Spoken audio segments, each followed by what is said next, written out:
Remember, whenever you stand up to fight against any oppressor, I don't care what color you are, you better be willing to take the pain they're going to give you. Kwame Nkrumah overthrown. They probably gave him cancer. Black Panther, Amilcar Huey P. Cabral killed Newton. him. Walter Roddy killed him. Maurice Bishop killed him. George Jackson killed him. Yeah. Huey Newton killed him. Fred Hampton killed him. Emmett Till. I mean, look what they did. As we are. There is no such thing as convenience. Are we at war? What? What? 1 out of every 4 black men being murdered. Yeah. 1 out of 3 under some form of supervision of the criminal justice center. 2/3 of our kids being raised by single moms. The highest black homelessness rate since Dr. King walked the earth. Our percentage in every state incarceration system is at least double our numbers in the society. Are we at war? Half the black men in America are unemployed. Are we at war? Are you crazy? What's up, YouTube? It's your boy Vick. Bumming at you with a brand new video. Hey, man, today we got Dr. Umar and Aristotle, man. I ain't seen the video yet. I don't even know what it's about, but I seen it. It look interesting as fuck, so we gonna go ahead and tap in, man. Without further ado, if y'all like the intro that played at the beginning, be sure to like the video, because if you like the intro, you're gonna like the video. Comment and subscribe for the algorithm, and if you mess with the content, be sure to do those both. It's been your boy Vick, man. Catch you in the video. Whatever history of ours that we don't protect, white people will exploit it and monetize it. I go to Nat Turner land every year, right? I was born on his birthday, Virginia, Druryville, Virginia. Nat Turner led the most successful slave revolt in American history. He ultimately was assassinated. Don't you know the white folks found one of the houses where Nat Turner murdered some of the whites? And from what I hear, there's talk of turning that house into a museum. Would you ever think in a million years, white people would take Nat Turner's legacy and try to monetize that? But that's what they're trying to do. And they're able to do this all across America because we as black people don't value our history. We don't try to hold on to the properties that are sacred to our experience in this country. Most black historical locations are under the control of private white citizens or the U.S. Park Service. Frederick Douglass House, U.S. Park Service. Denmark Vesey House, private white citizens. The only piece of black architect that I know is still owned by black folks, Harriet Tubman's home in Auburn, New York. That's still under the control of the AMEZ Church. Outside of the Harriet Tubman home, Carter G. Woodson House, Park Service. Mary McLeod Bethune House, Park Service. Malcolm X got killed. The Audubon Ballroom where Malcolm was murdered, that might be black. I don't know. I wonder who owns King House. His family? Park Service. I think the family might have it. I think it's Park Service. I gotta do Park research Service on got that. the King House. I gotta do research on We that. don't own nothing. They take everything. A girl from us tried to 'cause we set it don't- on fire like 2 months ago. You seen that? I would not be surprised if she was an MK Ultra experiment. You know what MK Ultra is? CIA. They've been doing mind control experimentation since the 1940s. They basically want to engineer people to kill without any remorse or compassion for their victims. I believe she was an MK Ultra. You saw that? I saw her, and I don't see no black person just walking up to the King House trying to burn it down. I believe that was a test case. Because remember, 1 block away from where that girl tried to burn down the King House, what happened? Dr. King's mother was shot to death in their church, Ebenezer Baptist Church. Remember, Dr. King's mother was murdered in the church. Yeah. A so-called Hebrew Israelite. And I'm saying that because I'm sure my Hebrew Israelite brothers and sisters wouldn't consider that person one of their own. But a so-called Hebrew Israelite brother got on the bus from somewhere in the Midwest, took a Greyhound all the way to Atlanta, Georgia, went into the King Church on service day and shot and murdered Mama King right there in the church. And so here goes this girl a block away at the King residence, and she trying to burn the King house down. I think this is MK Ultra. And remember, they also murdered Dr. King's younger brother. They found him dead in the swimming pool, even though he was a master swimmer. And this is the thing about all these situations. All these situations got a black killer. You know, sometimes they'll trick you and put on a white person. But most of the people that kill all these black leaders in our communities be people who already be around them that the CIA, you know, or the feds, whoever you want to talk about, is really the CIA though behind all this shit though. But they'll talk and they'll get them to backdoor you. It's how it always goes for sure. You know, you got to watch the people around you. Facts. Two families that suffered so much is Malcolm's family and King's family. Malcolm was murdered. Malcolm's grandson was murdered. Malcolm's daddy was murdered, doing work for the Honorable Marcus Garvey. Malcolm's mother was put into that insane asylum in Kalamazoo, where I spoke at Western Michigan University last month. I believe Malcolm's grandfather might have been murdered. I just look at what Malcolm's family been through. Then you go to Dr. King. Dr. King was murdered. His mama was murdered. His brother was murdered. Shit. What I tell people all the time, what we're trying to do, this freedom struggle, African liberation, and I do believe you're leaning towards trying to help your people, so I would include you, in that conversation. This is not a work that people celebrate when you're in it. You follow what I'm saying? And this is what, like, going back to the conversation about me not having a wife. Women don't understand. Don't marry me because of my degrees and my prominence. I can go to jail tomorrow. I could be assassinated tomorrow. Facts. You see what I'm saying? Facts. So it can't be based on that. Facts. It got to be something more than that, because this is a struggle. You sacrificing this, you don't get. Put the Facts. celebrity down and pick up the activist. I tell people I'm a Pan-Africanist, psychologist, activist. Stop the celebrity shit. This is real life what I'm doing here. You know what I mean? And I don't think a lot of people realize this, man. Look at Bob Marley. They gave him cancer in his toe. Died at 36, Patrice Lumumba. I'm looking at that green chair because Patrice Lumumba used to sit in the green chair. Patrice Lumumba assassinated at the age of 36. They cut his body up into little teeny pieces. Kwame Nkrumah overthrown. They probably gave him cancer. Black Panther, Huey P. killed Newton. him. Walter Roddy killed him. Maurice Bishop killed him. George Jackson killed him. Yeah. Huey Newton killed him. Fred Hampton killed him. Most I mean, definitely. look what they did. I'm telling you. So I tell people, don't get in this unless you're really in this, because if you are not serious about this, they will turn you into a coward.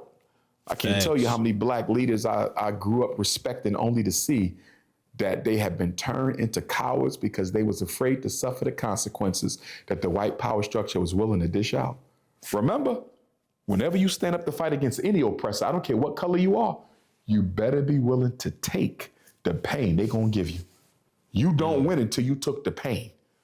When Dr. King had his house blown up twice and got arrested all them times, he took the pain. You gotta have endurance.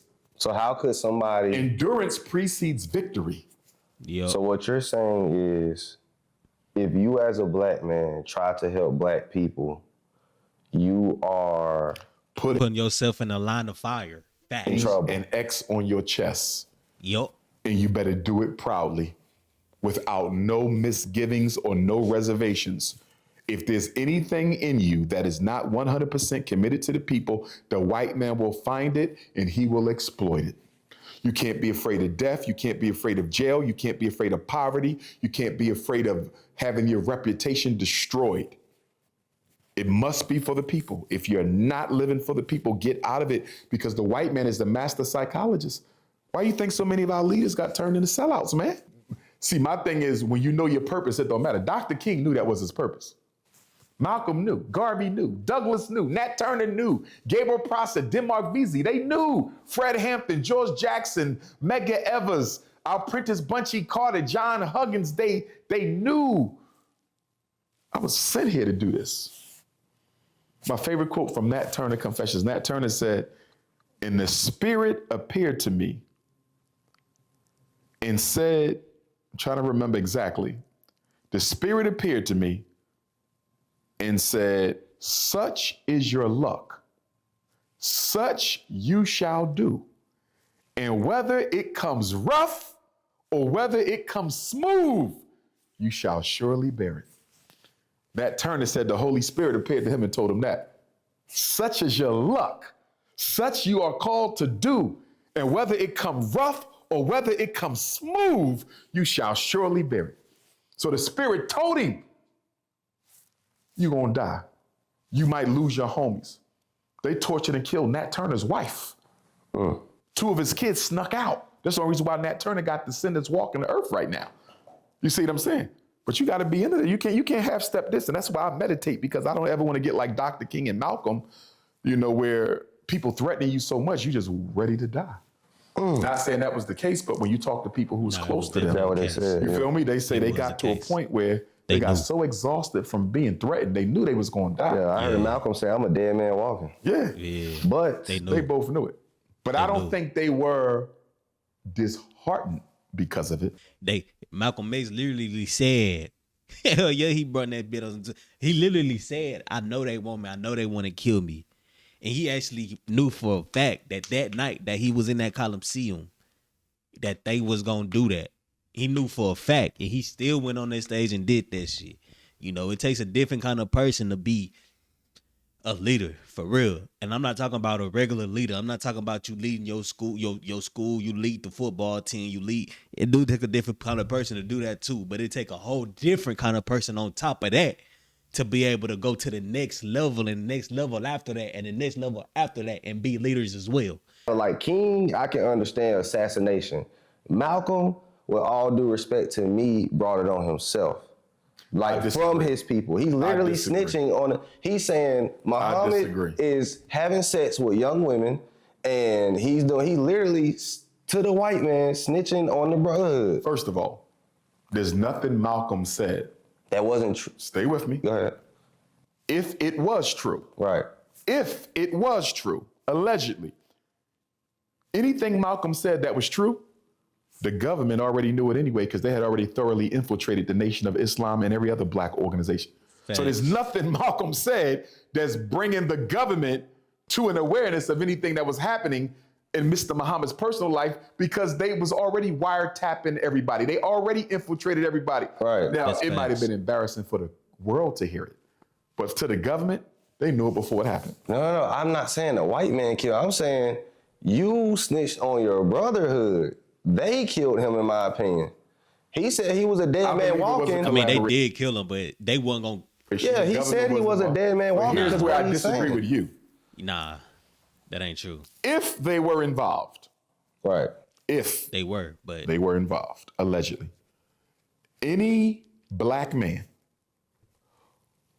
who takes the life of a sincere black leader and does not replace the work that he was engaged in is a hypocrite. Facts. If you want to take me out, you better build the schools I'm building. Yes. You better build the solutions in Africa I'm planning on building. You understand me? Yes. Don't you kill me for no ego and jealousy or because I expose your misgivings and you never step up to the plate and do what I was doing. Never. Malcolm was taking the United States government to world court for crimes against African people. To this day, still never did nothing to replace for the mistake. What he said in the interview, he was like, I'm sorry that he passed. Like, bro, you was the reason why. You knew it was going to happen that night. Malcolm X knew it was going to happen that night. That's why I ain't even going to go into it, but that's the main reason why I never became a Nation of Islam member. I done damn near joined every establishment, Hebrew Israelites, almost every establishment but the Nation of Islam, and I would never join it because I know how crooked them brothers is, how some of them brothers is in that establishment. I couldn't just force myself to do it. Because if they did it to him and he was the greatest member ever, I don't care what nobody say, Malcolm X was the greatest Nation of Islam member ever. If they did it to him, who wanted to do it to? You know? And that just shit that don't sit right with me. It's like if I know you talking bad about somebody, why would I come be your best friend? Or if I know you backdooring somebody, why would I come be cool with you? You know, I can't go for that. I can't do it. So that's why I never joined them. Honestly, because of that reason. It just don't sit right with me, you know? Ain't none of them do that. That's true. So I don't know. No, and remember, you're talking about people who claim to be leaders themselves. Facts. It's complete hypocrisy. Facts. To take out a leader and you claim to be one yourself. I agree with you, but what I'm saying allegedly, because I don't know what as a man too, you got to be conscious of the danger you bring on yourself. That's all I'm saying too. You get what I'm trying to say? Like he literally was antagonizing the brotherhood, like literally on national television saying he did it, he did this. That's all I'm saying. Wouldn't you say they was wrong on both sides though? Yeah, for sure. But what I'm saying is blowing up his house. Yeah, all that. Threatening his life, trying to put him on the street when he built your movement. There was wrongdoing on both sides. Yeah, for sure. But I just think we need to learn. You still got to be conscious as a black leader of, because even like Nipsey Hussle. No black leader should ever be in fear. Black leader should ever be in fear of someone else who claims to be. But that's not what Tupac say. That's just the way it is. We understand. Like even that with ain't the way it is. And I'm not calling nobody no leader. If we are leaders in here, no matter how much jealousy, envy, success, or lack thereof, if we truly claim to be about the best interests of our people, there's no way in hell any of us should be thinking about taking any of the rest of our lives. You're right. And if you do, you are a hypocrite. Facts. No leader kills a leader. Facts. No leader kills a leader. None. No real. Nobody who does that is but can we not say that we do have hoods, that we do have people who are still on this mentality? Oh, I agree. And if we okay, you talking about two different people though. We talking about two different lanes. We talking about the people that was in the brotherhood who were self-proclaimed leaders. I just said earlier in the commentary how the Nation of Islam breed leaders. Islam, Nuri Muhammad, bro, I could keep going on and on. They breed leaders. I can go on about that. The people in that brotherhood allowed it for him to get backdoored. They allowed it. So what Umar is saying and what I'm saying is that if they were really on their purpose and saying of what they were supposed to be on, would they not have aligned their belief systems and everything despite whatever he's saying? It's true. It was true. So why it matter if he airing out your business, my nigga? Everybody else in the brotherhood know what the hell you doing. It's common knowledge, really. The fuck? Like, anyways, get back into the video, man. Swim and be around these people. I agree with you. Then, like, even with the Nipsey situation, I was like, look, after I went to LA. You should have never called that man a snitch. But that does not justify him losing his life. No. It don't justify it. Let's be real. And let me clarify what I'm trying to say as well. Two wrongs don't make a right. So because you do wrong, I say fuck it. I'm gonna do wrong too and snitch out on your business. I'm not saying he was okay with glorifying and releasing all the information that should have never been out in the public. I'm not saying that. Because it's two wrongs and two wrongs can't make a right. But all I'm saying is it's certain things that you should never do, and that's kill. Even if I did air all your business out, you know what you did to me. That's payback. You don't attack my payback by taking me out. That's not the right way. You know what I'm saying? And especially as us being the same people with the same mission in mind, you know, we both trying to uplift our people, right? No, it doesn't. But what I'm saying is, even if not that, he's in LA. I'm not saying it's bound to happen, but that is a treacherous place to live. You can't swim around sharks and not expect to get bit one day. That's. I totally agree with that statement. I do too. I totally agree with that. You can't do that. I do too. But I agree with you. I would just reiterate, no black leader's life. No, I don't ever be under threat by anybody who claims to be a sincere leader for black people. They shouldn't order it. They shouldn't condone it. They shouldn't applaud it. Facts. Yeah, that's true. Simple. We just got to learn from it. That's all. Yeah. And the things I'm learning from even the Malcolm, even the Nip situation is, okay, if I'm going to be a black leader, let me not, for one, antagonize dangerous black people. That's impossible. I'm not finna call you out. I'm not finna say nothing about you. It's impossible, low key. You could do it unintentionally. To me, if I am a black leader and you are doing something that is against the best interests of my people, sooner or later there will be conflict if I'm sincere and incorruptible. Well, I better be ready to take you out too. I better be ready to do what it takes.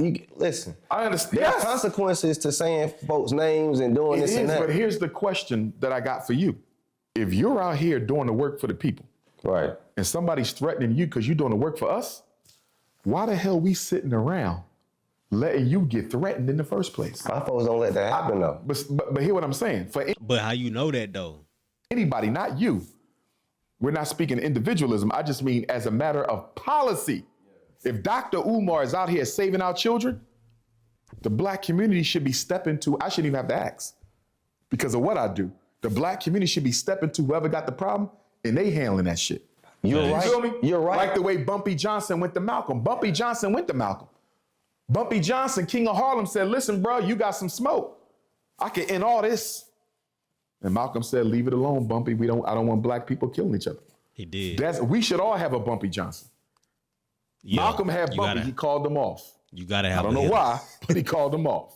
We all need a Bumpy Johnson to say, nah, you're not messing with Dr. Umar, bro. You want to get street, I'm in the streets. We all need somebody in the streets who's willing to protect the life of the brother. And that's how I feel like the city of Atlanta protects me. Like all the OGs, all of them, like, hey, anybody. Like Atlanta literally is like, hey, you get what I'm saying? So I do respect that about my city. And that's one thing I ultimately respect.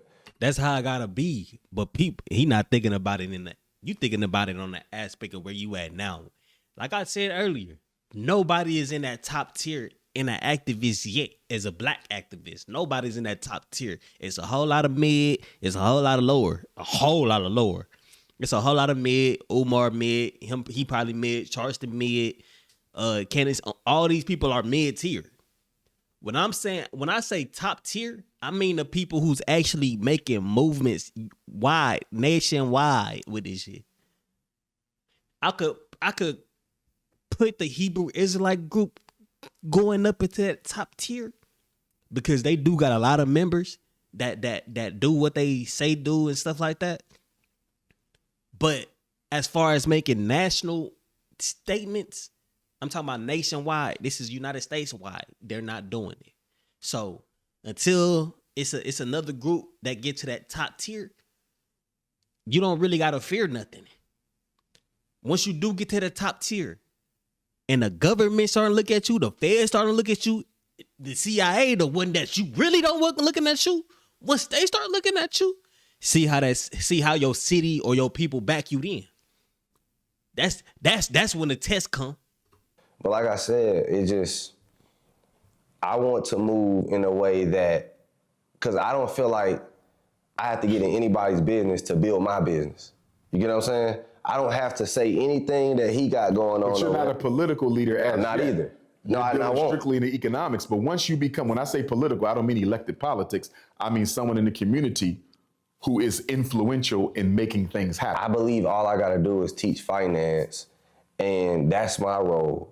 Yeah, you know what I'm saying? Like, that's my way of saving black people. You cannot limit yourself to that at your age because you don't know what your destiny is. That's facts. And if you are sincere about helping black folks, helping them with the economic is sooner or later going to lead you into other avenues where activism is necessary. You can't just put yourself in a box and say, this is me, and don't ask me, because to some degree, that's cowardice. Because you're saying, I'm not willing to be invited to any other table to make change for my people. That's cowardice. You cannot do that. You cannot put yourself in a box and insulate yourself. But I'm not a political person. When you are at war, as we are, there is no such thing as convenience. Are we at war? What? What? 1 out of every 4 black men being murdered.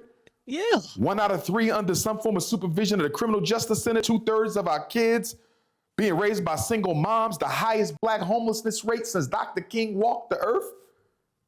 Our percentage in every state incarceration system is at least double our numbers in the society. Are we at war? Half the black men in America unemployed. Are we at war? Are you crazy? Migrant replacement of blacks in Chicago, Detroit, and everywhere else. Police killing us, white people lynching us. What the hell do you mean are we at war? I get what you're saying. And we killing us. And we killing us at a rate way higher than all the other rates that he named. Let me add that in there. He's not going to add that in there. But we killing us. We killing us at a rate higher than all them other rates combined. Keep that in mind. So if we at war, the solution to me is not marching. Do what you have to win it. I might be a psychologist, but guess what? If I got to shovel shit, I got to shovel shit. If I got to learn how to shoot, I got to learn how to shoot. If I got to learn how to plant food, I got to learn how to plant food. We don't have the bougie convenience of picking and choosing what we're going to do when our people are in a state of danger. All right, I understand that. So if this building catches on fire, we got to put it out. You can't say I'm the economics man. Don't pass me the bucket of water. Nigga, grab the bucket and throw the water on the fire. All right, so let me say this. All right. So all I'm saying is, you just said the solution to blacks, period, is economical power. Economic empowerment is the economic foundation. empowerment, right? So One of the reasons we have so much disunity is we cannot economically empower each other. As you said, very few blacks working for blacks. So, we have the that's my perspective. That's my way lowest self-employment percentage of all groups in America. So what I want to do ultimately is use my black dollars and create jobs for a lot of black people. Yes, sir. Create infrastructures for young black kids. Yes. Right? That's my goal. But what I don't want to do, because I don't believe this works, is say everybody, all 10,000 people come in the street, get signs, let's march. I don't believe in that. I don't believe that works. That's what I'm saying. Like, I have to do that. I'm not with that. We have to do that. Let's get some money. Let's be smart. Protest is only a tactic or a strategy. That does not have to be part of your activism. That's what I'm saying. Like, I'd rather do it in ways of... I'm just saying, you cannot put a metal fence around the purpose you serve and say, don't force me into any other pathway in order to help our people. I'm iffy on that because I see it the same way brother right here see it on the side, bro. The way Aristotle see it. I see it the same way he see it. Personally, I don't want to get involved too much into the politics of between black and whites and stuff like that. Because at my root, I know that we're all human. So I can't sit here and be like, I want to just put black people first, or I want to hire black people only. I can't do that, bro. As a person, as a human, as who I am as a person, I can't just do that. But it's definitely a thing where I care more, for sure, and I want people to be more on path, but I mean, I'm not gonna put myself in a position to help somebody who's not wanting to be helped. You gotta want to be helped for me to help you. Just because you black is not gonna let me help you. You get what I'm saying? So I get what Umar's saying about you can't just box yourself, but I mean, we all got different purposes, bro. Just because your purpose is to do everything what you saying you want to do, don't mean my purpose is. If I want to just help people financially and you know, mentally, I could do that. I don't got to get out there on front line with you. I could just use my black dollars to back you. You know? Whatever the freedom struggle will require of you, you will get in it. I'll give you an example. Amilcar Cabral of Guinea-Bissau, one of the greatest Pan-Africanists, one of the greatest strategists we have in the African freedom movement. Guess what his occupation was? School teacher. How did he end up being the leader of one of the greatest African revolutionary movements of all time? Necessity. He didn't say, I'm just a school teacher. I ain't getting involved in no fighting. You can't do that. You go. No. But then you're not understanding like what his mind process was behind that. He probably was in a position and not happy. He probably was a school teacher and wasn't happy being one. He wanted to be more. You know what I'm saying? So you can't just base it like that. Where the energy of the people leads, if you're a true leader. That's true though. But it do depend on what you want to do as a person. Because it's all up to you. If you don't want to do that, you don't got to do it. You know? So you might say, I'm not a leader. No. I'm just a manager. What I'm saying is, remember I was telling you. I want to manage the economics. Don't call on me to lead. Then you got to say that. But remember, hell yeah, I'm definitely going to say that. Hey, look, I do this. I'm being serious though. Facts. I'm the same. I don't blame him, fool. Hey, I do not blame him, bro, because look, do I want to be the target of the... No, I don't want to be the target. I want to help my people, but I don't want to be the target. Fuck. Say, listen, dog. That's dead. I do this. You want to risk... These niggas is going out risking their family life, their life and their family life just to prove that they a leader. That's backwards to me. If I was in Malcolm X's position, my nigga, and they told me to chill out on the stuff that I'm doing, I can still do what I'm doing. I just got to chill out a little bit. Guess what the fuck I'm going to do? Depending. Because, you know, it was multiple assassination attempts on them boys. Multiple. So, after the first one, I'm like, oh, nah, these niggas serious. Let me chill out. You feel me? You done already did what you did. He died, and the mission that he wanted still wasn't completed. So if he would have stopped right there, it wouldn't have fucked up nothing. You get what I'm saying?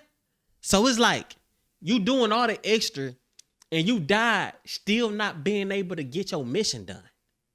what is the point of pursuing it then? This is what I do. You march. I do this. I need you to change your name then. You can't call yourself Aristotle. And why That's not? dope. Because the Greek philosopher Aristotle, who was trained in Africa, right? Right. He was comrade, right? Socrates. Mm-hmm. And Socrates gave his life rather than abdicate his beliefs. Socrates brought the African gods into Greece and taught the truth of African spirituality and divinity. And because of that, they warned him to stop. He would not do it. He was imprisoned and forced to drink the hemlock. He could have recanted everything he believed in. Socrates said, no, I know the truth. And if it costs me my life, I'm going to stand on it. Now, I'm no admirer of the Greek philosophers because they was all plagiarists. But my point is, if you're going to carry a name like that, those men claim to have told the truth and care not for the consequences. So if you are worried about the consequences, young man, No, it's not the I need you consequences. to change your name. And then not even that, because he said the Greeks were just plagiarists.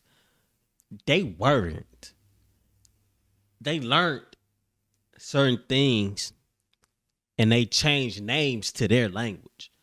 This is where shit get misconstrued because Horus, Zeus, is different languages in general. In the original language, I'm saying it in the English way. But even Horus back then, when you know what I'm saying, in whatever language that they had back then, was pronounced differently than what I'm saying now. Zeus was as well. They're the same people. They're the same people. The Greek gods is the same gods as the African gods. They just got different names because it's different languages. And it's translated different to English. That's all. So I can't say that the Greeks is plagiarism. Most of it was black. A lot of Romans was black. It was a lot of people back then that was black. But they wasn't necessarily into calling each other black, white, and stuff like that. Because that shit didn't really matter to them. You know, they was more into you Greek, you Roman. Oh, I don't fuck with you because you Roman. Oh, I don't fuck with you because you from, you know what I'm saying? They was more into that kind of shit. They want, you know? Expeditiously. It's not the consequences. It's just, okay, remember the point I was telling you too earlier where some black people literally just living their lives, right? Like they don't. But we can't afford, we dying. Could you imagine being on a war field? You on a battlefield, you in Vietnam. Somebody say, you know what, I don't want to fight, I just want to live my life. I'm gonna go over this tree and smoke some weed. 9 times out of 10, what's gonna happen to them? What's gonna happen to them? Now I'm gonna fight. They gonna die. But see, I They think gonna die. I'm gonna Or they fight gonna and do smoke that. the weed. You get what I'm saying? Like that's me. Like, hey man, listen to me, man. Hey, that's me, my brother. The white man is a genius. The white man legalized weed because he knew Negroes would do nothing but sit around and smoke while he take over all of the community. You don't smoke the against gas? intoxication. I don't smoke.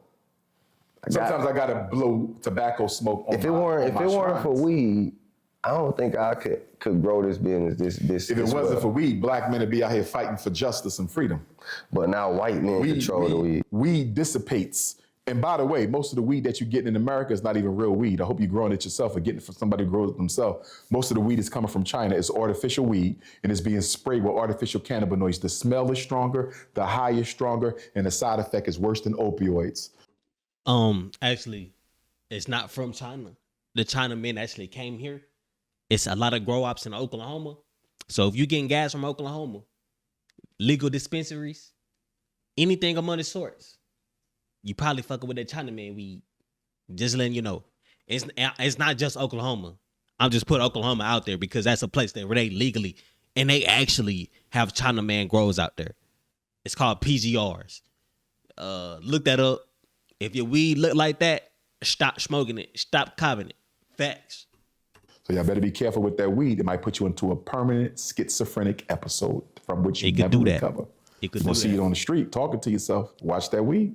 It could do that. Watch that weed, brother. I ain't gonna lie Know though, where bro. that Like, weed coming from. I know You catch some of that China chronic, your ass ain't coming out the mental health hospital. My weed- playing around.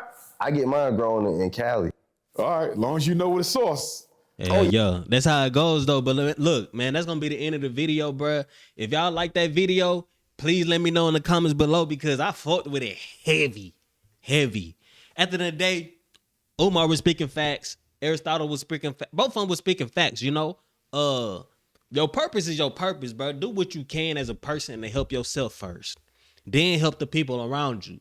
And then if you got enough resources, you done build yourself up good enough to be able to help others, then do that as well. But your first focus should always be yourself, then your family, in that order.